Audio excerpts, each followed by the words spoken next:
All right, so another unplanned stream. I'm here in my office and I am disturbed, and I have been disturbed for a solid 24 hours now, just about 24 hours, by what I saw in the Leeds United match against Leicester City. Let's be very clear here. Leicester City is not a good side. They have recently lost Wesley Fofana to a Chelsea transfer. That was the bedrock of their defense. James Madison has been hurt or has been held out. I'm actually not sure of his status report. And Leeds United just narrowly lost out against Arsenal in a home match where they managed to hold Arsenal for most of the match. Oh, an egregious error lost them the match. And I thought they were the better side. So you would think coming off a game against a side like Arsenal, you'd go down to Leicester and you'd get a result, either a draw or a win. There were many people saying that this was a must win. Leeds United have not been good. Really, I don't have the list of results in front of me, but they've not been good in the greater run of their last number of matches. And so it was a real concern. And so you really, they dropped a lot of points in matches that they should have won, that you could say they had the better chances in. But the fact of the matter is, this team is playing poorly and it's not grinding out results. So, by losing 2-0 to a bottom dwelling Leicester side, that you could argue that they've just underachieved and that they're better than what their record shows. But the fact of the matter is, that's where they are. Um, Leeds have now put themselves just above the relegation zone after, just over 10 games played. And I'm concerned. Honestly, I'm concerned. I think Jesse Marsch has some work to do. And I think if he doesn't get a result against Fulham and Bournemouth, and when I say by a result, I mean a win, then I think he gets the sack. And I think it would be justified for him to get the sack. So there are three problems I think that we need to talk about when we talk about Leeds United. And I'll list them off right now, and then I'll talk about them in more detail. Number one is the board. This is a board that doesn't spend enough money. You can look at what they did over the summer. They brought in Aronson. They brought in Rasmus Christensen. They brought in Tyler Adams. They brought in a number of other players, but they didn't bring in a lot of players. They failed to reinforce the left back position. They failed to reinforce the center half position. And most importantly, they failed to bring in another striker. When you think about Leeds United, you think about when they have been playing well 2 seasons ago. They had Patrick Bamford scoring a ton of goals. Well, he's never fit. He's often injured. And when he's played this season, he's not played well. This is not unsurprising to any Leeds United fan. And the fact of the matter is, that if you have Patrick Bamford as your messianic striker, you're setting yourself up for a very difficult season. And that's what's happening now with Leeds United. They can't put the ball in the back of the neck. And in the back of the net. I'm so annoyed about this, but I'm not forming words right. They can't score goals. The chances they generate are really half chances. They're not generating a lot of clear-cut chances on goal. And you can make the argument that luck has gone against them. They have poor refereeing decisions. Bamford missed a penalty. I mean, you can make a number of reasons as a case as to why they've lost. But the reality is that bad teams find ways to lose matches. Good teams find ways to win matches, even when they're not playing well. And right now, this Leeds United team is a bad team, and a lot of it falls on the board. So you can look at those signings that they brought in, but think about who left. Rafinha, one of the best players this club has seen in a long time, left. Calvin Phillips left for Man City. The spend in terms of what went out and what came in is like a net zero. Leeds didn't dip into their pockets to reinforce the squad. They essentially spent what they brought in. And that's not good enough. If you think about where this team landed last season, it was just out of the relegation zone. They were headed for relegation under Bielsa. I'm not sure that Jesse Marsch himself introduced this great system that kept them up. I think it was more about galvanizing the players and putting your arm around them and getting them through a battle. Is this team that much better to avoid another relegation battle? No. No, I think they've improved themselves in places in the park. I think that I think Sinistera is an upgrade on some of the attacking options they had last season. I think that Tyler Adams has been a revelation at the center midfield spot. He's not better than Calvin Phillips, but Calvin Phillips didn't play a lot last season. He'd been injured. He's a very injury prone player. Brendan Aronson has been good, but he's not been the kind of good that makes a huge difference. I mean, his pressing's been wonderful. He scored a goal, has an assist, but he's not lit up the stat sheet with things that help you win matches in a tangible way. He does a lot of intangibles, right? So he's not quite the player yet that you're going to be able to throw on, have him go get a goal for you. Jack Harrison is one of the streakiest players I've ever seen in the game of football. When he's on, and he's on really well. And when he's off, he's anonymous and useless on the pitch. And I think that's difficult. So I think first and foremost, the culpability has to go to the board for failing to reinforce the side. There's no getting around it. They can't score goals. They don't have a very good striker. They don't have enough quality around the pitch to play a style of football I think that Jesse Marsch wants them to play. And that goes on Jesse Marsch. And he's point 3 I'm going to get to. But so point 1 is the board didn't spend money. And the board has to be held accountable for their lack of investment in the squad. I don't want to say, oh, we spent X amount of pounds. Compared to what they brought in versus what went out, it's a net zero. And when you look at a net zero, you're going to get pretty much the same as what you got last season. So that's where they're at. They're there right now. Second thing I want to say, and this is the second, I think, culpable group, is the players. The players have not been good enough. I'm looking at these center halves, and in my estimation, the best center half Leeds United have doesn't play center half. He's played left back because they haven't had a left back. It's been Pascal Struck. He's been excellent this season. One of the few players, I would say, that's actually been up for it every single match. What I mean by that is a 7 or above every match he's played. Pascal has absolutely been, in my opinion, one of the best, if not the best, on a consistent basis, players for Leeds United this year. It's hard to say that the most impactful player is the guy playing left back, so he probably wouldn't get an award from anyone else. But I'm going to go ahead and say that. But when I look at he is, in my opinion, the best center half they have, right? Second has to go to Robin Koch. He's been good. He was bad yesterday, and he makes boneheaded mistakes here and there. But, players, this happens in the Premier League, right? Own goals happen. Great players let in own goals, right? So, and I'm not saying Robin Koch is a great player, but I've seen great players let in own goals. It happens, right? So for me, that's not the end of the world. It's yet another example of Leeds United shooting themselves in the foot, but that's the second sub point of this. I just want to focus on the center halves right now, because the center halves, in my opinion, has been the most woeful position for Leeds United. The center halves have been dreadful. So Robin Koch has been the second best. The third best has been Liam Cooper. Liam Cooper does a decent job. He doesn't get caught out of position too much, but he's a championship level caliber player. He's not a Premier League starting center half. Any team that has a Liam Cooper starting at center half for them in the Premiership is going to be in a relegation battle. Plain and simple. That's just the way it is. He's not good with his feet. He's not particularly commanding in the air. He loses his mark. Sets up in good positions, yes, but he often mental lapses with Liam Cooper are a thing I've noticed watching him for a couple seasons now. That does not stay mentally focused for 90 minutes. Cannot do it. Simply cannot do it. And does stupid, boneheaded stuff, the grabbing of jerseys, the tripping of players, stuff that puts teams in position to score goals. And Liam Cooper is culpable for a lot of that. Every time I've seen him, he's done 1, 2, or 3. Sometimes he's gotten away with it. Sometimes he hasn't. So not great. Liam Cooper being your third best center half is not particularly good. Especially, that means if you have any injury in the squad whatsoever, which Leeds have had, so they had to move Pascal out to left back. You take one of your best center halves and move him to left back because there's no backup. That means Liam Cooper is going to get significant game time. And honestly, he's not good enough. I'm sure he's a great captain. I'm sure he's a great personality. I'm sure he's a great leader in that locker room.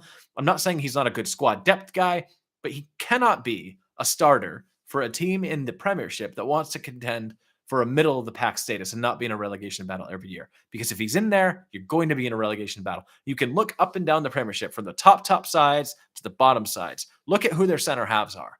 It is the lifeblood of a team. If you cannot defend and if you cannot get the ball out from your feet, that's another thing about Liam Cooper. He seems allergic to being able to play the ball quickly. He holds the ball, takes too long to figure out what he wants to do with it. The defense settles, and then he gets a little bit of pressure. He has to play it back to Melier or out to the flanks to Christensen, or in this case, Junior Firpo, which is a disaster. So not a lot of ability with the ball at his feet either. And in fact, whenever the ball gets played back to him, my heart goes in my throat because I've seen him just hold it until he's under pressure and then play a stupid pass to nobody. Liam Cooper is not good enough center half to be a starter in the Premiership. However, he is still the third best center half on this Leeds United team, and that is part of the problem. Diego Llorente, I cannot say enough how much he does not belong in this Leeds United side. Every single time the ball goes to his feet, it's a disaster. He waits for an eternity. He puts himself under so much unnecessary pressure, and teams have figured it out. Once Llorente has the ball at his feet, all you have to do is run up on him, and he's going to turn his back to the other 70, 80 yards of pitch and slowly matriculate towards the keeper and then play a very slow ball to Melier that puts him under pressure, or he's just going to lose it. I'm beside myself watching this guy play football. He loses his mark quite a bit. He's not particularly quick, so his recovery speed is slow, and he's just a disaster with the ball at his feet. You cannot play a possession style, or you can't play in this league, whether you're just hoofing it up or not. He doesn't play the ball to anybody. He doesn't have foot skills. And it's amazing to me because he came in with this reputation of always really good playing with his feet. He's not. He's not. Watch the guy. Maybe if you have an infinite amount of time, and he would probably be great in the MLS. He's probably decent against low tier sides in La Liga because you're not going to be under a lot of ball pressure. But my God, I mean, a disaster with the ball at his feet. So those are the center halves. That's who you have. And what's funny is that Leeds United Twitter is out there calling for Cresswell, who's been on loan to Millwall, who has played well in some matches and has played terribly in others. I have news for you. Liam Cooper was a top center half in the championship. There's a difference between Premier League level when you're playing Premier League sides every single match and then playing teams like Millwall every single week in and week out. Yeah, I think, Liam Cooper is probably great if you get to play Stoke. He's probably going to be good in an FA Cup match against, these championship sides or League One sides. But against good teams, and let's be sure to say this, that the best teams in the championship are the worst teams in the Premier League. That's why the people that get relegated, the promotion teams tend to go down really quick because they find unless they spend money and upgrade their sides, they're not going to be able to contend in the Premiership. But people seem to think, just bring Cresswell back. He's doing great in Millwall. Fine. He'd probably be poor for Leeds. Now let's get started on Junior Firpo. I have never seen a player lose the ball so casually, get dusted so casually, and seem so nonplussed about it. He loses his mark and doesn't run back. Every bit of joy that Leicester had yesterday came from their right side, our left, that left back position. Junior Firpo cannot mark. And when he gets the ball in it to his feet, he doesn't ever play with any desperation or quickness or resoluteness. It's always just some sort of hopeful ball or casual, lazy ball out into the midfield that sometimes gets dispossessed because he puts his own midfielders in a bad position. He's not a good footballer. He's not. And I'm gonna get to Jesse Marsch in a minute, but Junior Firpo, Diego Llorente, and Liam Cooper, all three of them, in my opinion, are not Premier League caliber players, and they are seeing the pitch. There's no one else. Thank you to the board for putting Leeds United in this position. And then to the right side, you have the Dane, Rasmus Christensen, who's done okay, but honestly plays the ball back way too much. Doesn't have a lot of bravery to take players on. And in this side, I mean, I feel like what Leeds United is missing in some cases is just some bottle, just some neck, just some balls to try to get something done. But I guess I'm not going to pick on Christensen too much. I've seen enough of Luke Ayling to know that he's not an improvement. So that's the back line. Let's talk about other positions on the pitch that are frustrating. And because we're talking about the players now, we have to start with the striker. So Jesse Marsch came out and said he wanted a striker, he wanted a left back. Those are the. I wish he had said he wanted a center half because then at least we would have it on record. But I don't believe he said that. Patrick Bamford is injured a lot. When he's not injured a lot, he blows a lot of chances. Go look up the stats. You can argue that they get the chances because Bamford puts them, makes good runs, takes up good positions. But the fact of the matter is, he blows a lot of chances. He missed a penalty against Arsenal. You can't miss a penalty against Arsenal. You can't. Now, you have to. He didn't even put it on frame. He went wide right. Like you can debate about whether Marsch should have somebody else take the penalty, but like there aren't a lot of guys who are super experienced with penalty taking in that side, right? So, and Bamford, I guess, is one of their best in training. So it makes sense that Patrick Bamford would take it, and it would have been a great thing to build his confidence, but he missed it. But he's injured a lot of the time, or he's never at full fitness. Who is the second striker coming on? Rodrigo, in my estimation, is not a true number 9. And if you watch Rodrigo play, his stats sort of pepper over an inconvenient truth about the player. And the inconvenient truth about the player is that he's not particularly good for the kind of style Jesse Marsch wants. And I don't think he's particularly good for the Premiership. I don't think he's physical enough. He doesn't hold the ball. I mean, well, okay, he doesn't hold the ball with his back to goal. He does hold the ball when he gets it going forward. He just takes too many touches, right? And he makes boneheaded decisions. We saw this against Arsenal. We saw it last night again against Leicester. We've seen it before. He just plays ridiculous passes that hurt his own team. You cannot have a player on the pitch that's going to create liability situations for you. And unfortunately, like if Rodrigo is the guy you go to for your answers in front of goal, you're in trouble. So you have Patrick Bamford, who either never plays or misses a lot of chances. That means you have to generate a lot of chances to score a lot of goals, and Leeds does not do that. And then you have Rodrigo, who's just not good enough, in my opinion. You have Sinisterra, good player, first year in the Premiership. Brendan Aronson, good player, first year in the Premiership. And Jack Harrison, who can be excellent on his day, and then he goes anonymous for long, long periods of time, or sometimes it's just useless. I've never seen a player so hot and cold. If you're Jesse Marsch, what are you doing? I mean, who do you go to? Who do you like? The players have to step and play. Jack Harrison has to be dialed in every match. He can't go from being a 9-1 match to a 2.5 out of 10 the next match. It's unacceptable. It's unacceptable. The only players, in my opinion, that have really acquitted themselves this season on a consistent basis, you can say game in, game out, they're worth every penny, have been Pascal Struijk, Tyler Adams. I was going to say Brendan Aronson, but he is a little bit hot and cold. And maybe Louis Sinisterra, although boneheaded decision to get himself sent off in the 56th minute a couple matches ago. But against Brentford, I think it was. But there haven't been that many who have stood up. I think Mark Rocca has been good. He was atrocious yesterday. And that's what I mean. Like, on one hand, we're going to talk about the manager in a second because that's my third point. I think Marsch has to take some blame here. But I think the top two most culpable parties for the situation Leeds now finds themselves in, which is they're right above the relegation zone. And if they don't beat Fulham, if they don't beat Bournemouth, they're in it. They're in the relegation zone and already. And then Marsch will get the sack. And he should. If you cannot beat teams like Leicester, teams like Fulham, teams like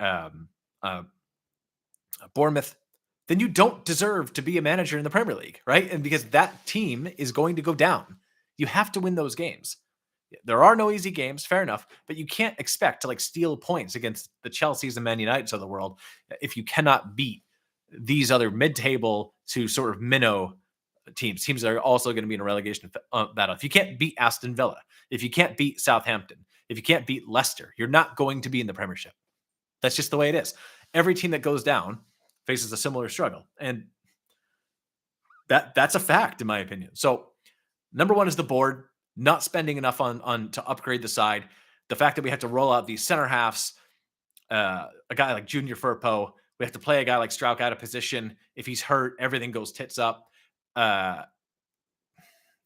Relying on Patrick Bamford and Rodrigo to be the source for goals, they're inexcusable.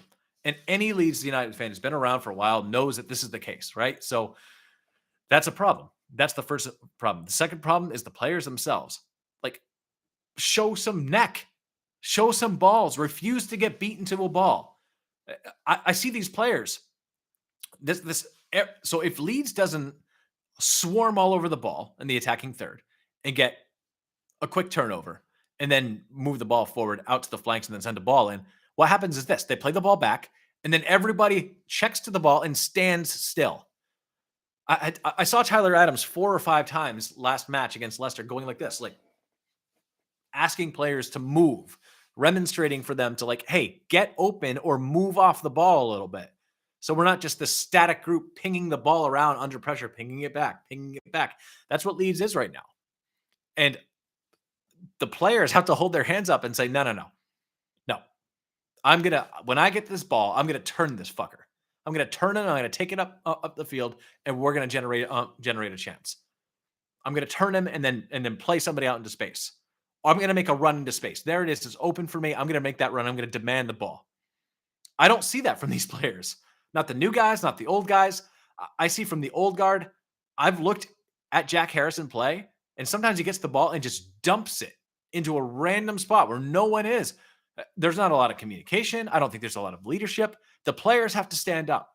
I don't care if it's Tyler Adams. I don't care if it's Brendan Aronson, Sinistera, Jack Harrison. I don't care who it is. They have to stand up. I don't think they've done that. I think there's finger pointing, maybe not outwardly, but I think there's a lot of like, well, I'm doing my job.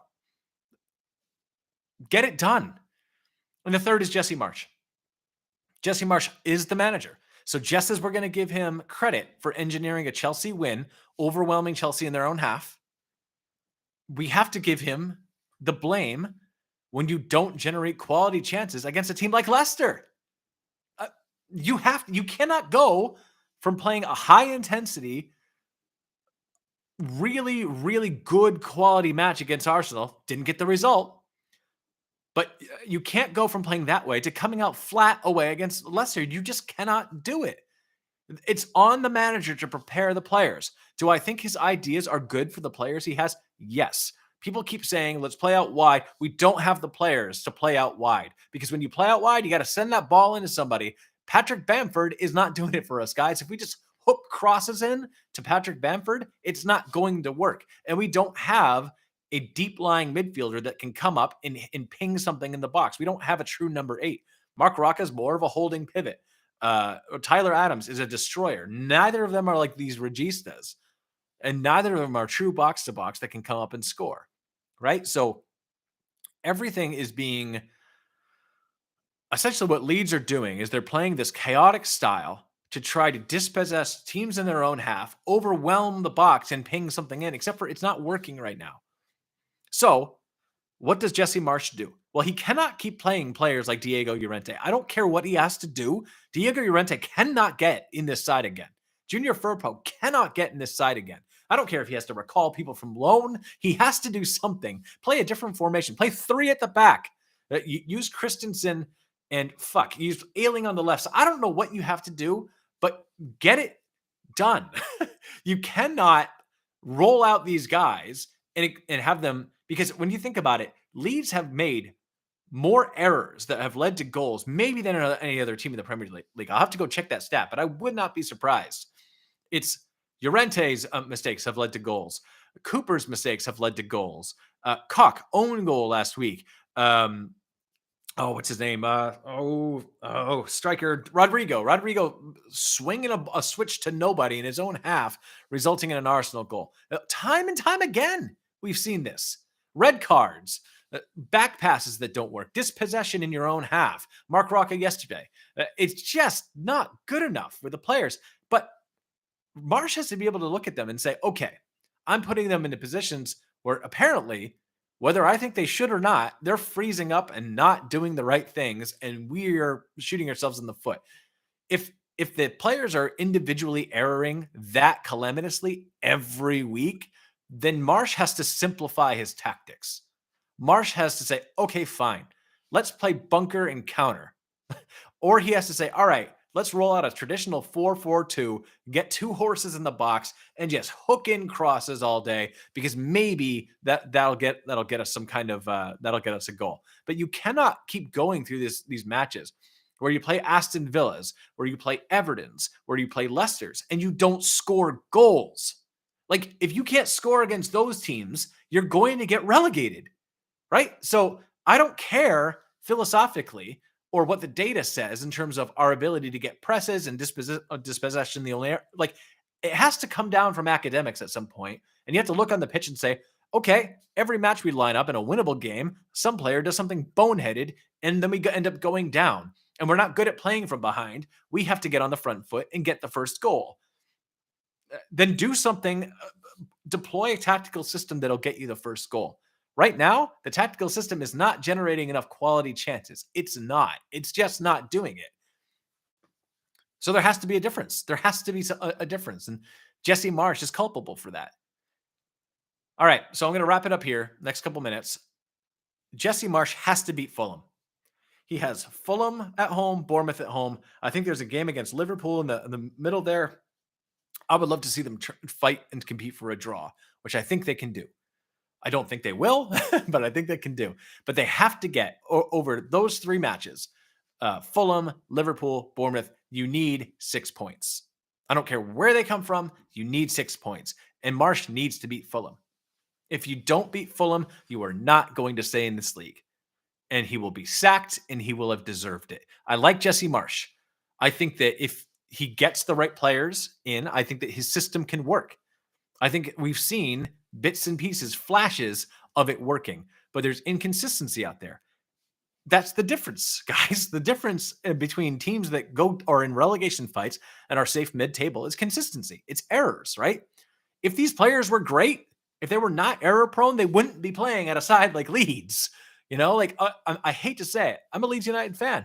Some of the people in the fan base think that we are, because of the history of the club, that we are a top side. We're not. Charles de Ketelaere was never coming to Leeds. Cody Gakpo was never coming to Leeds. Why? They're not even in the Europa League. They haven't been. When was the last time Leeds was competitive for a major trophy? They're not. Why would you take a step down from playing Champions League to come toil with Rodrigo in a relegation scrap? It doesn't make sense for your career, right? So the board needs to spend money and bring players in, good, proven players that aren't going to bottle it. Are they going to be the most skilled? Maybe not. But maybe they're going to be center halves that use their brain when they have the ball. They're not going to put our team in a position where we're going to lose the ball in our own half and give up a goal. Maybe that's something novel we can try. But until Marsch can bring in those players, and until the board is held accountable, until the team spends the money to bring players in, Marsch has to make do with what he's got. And right now, I don't think he's doing a good enough job. Let me know what you think. I'm out for now. But again, last point I want to hammer home. If Marsch doesn't get a result against Fulham and against Bournemouth, and I mean a win, 2 wins in those matches, he's out. And he should be out. Maybe he won't be, but Leeds will be going down. That's enough evidence I need to believe that Leeds will be going down if they can't win those matches. Because if you can't win winnable games against beatable teams who are probably going to be battling for their place, you don't deserve to be in the Premier League. That's it.